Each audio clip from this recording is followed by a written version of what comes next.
Madame, Monsieur, bonjour. Bienvenue à votre revue de presse. Levant les rideaux au Zimbabwe, où plus de 30 femmes zimbabwéennes soupçonnées d'être victimes de la traite des êtres humains ont été secourues par la police sud-africaine dans des maisons closes à Emalaineni, anciennement Witbank, dans la province de Mpumalanga, où leurs ravisseurs les ont utilisées comme esclaves sexuels, révèle Chronicle.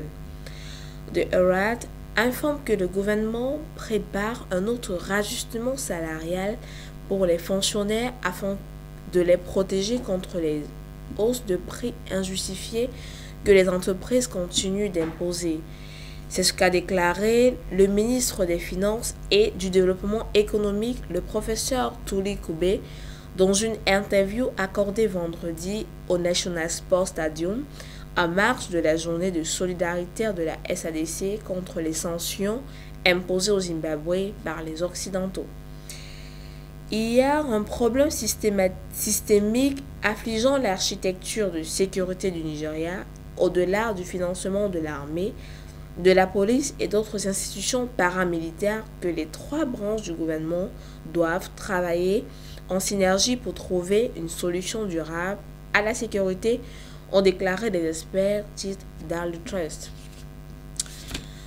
Selon le journal de l'Angola, l'ambassade a analysé la stratégie d'insertion des cadres nationaux. Le pays est l'un des principaux contributeurs à l'Union européenne.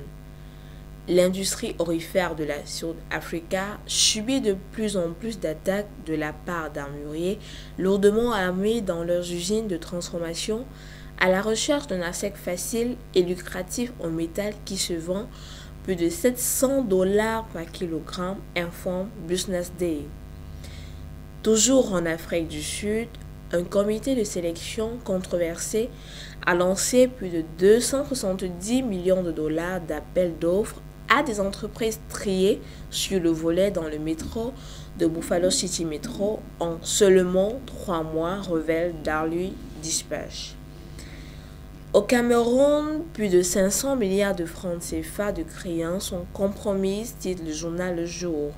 Le président de l'association professionnelle des établissements de crédit du Cameroun s'exprime sur les répercussions de la récente circulaire du ministère des Domaines sur l'activité bancaire et le climat des affaires. Patrick Ekema, le maire de Buea, est décédé hier à l'âge de 46 ans des suites d'un accident vasculo-cérébral, titre qui barre la une de l'essentiel. Reconnu comme un grand patriote et le symbole de la résistance face aux sécessionnistes, il laisse le Cameroun et Buea en larmes. Toujours au Cameroun, l'affaire de Guy Temba et Victor Fotso barre la une de 2 journaux. L'Œil d'Afrique titre sur comment Victor Fotso a ruiné l'architecte Guy Temba.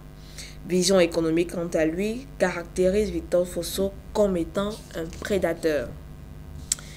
Guerre ouverte entre ex-alliés après Guillaume Soro. Ouattara retire le passeport diplomatique à la fille de Bédié, titre qui barre la une du journal Le Temps. Madame, Monsieur, c'est tout pour votre revue de presse. Bon début de semaine à vous et bonne suite de programme sur Frika TV.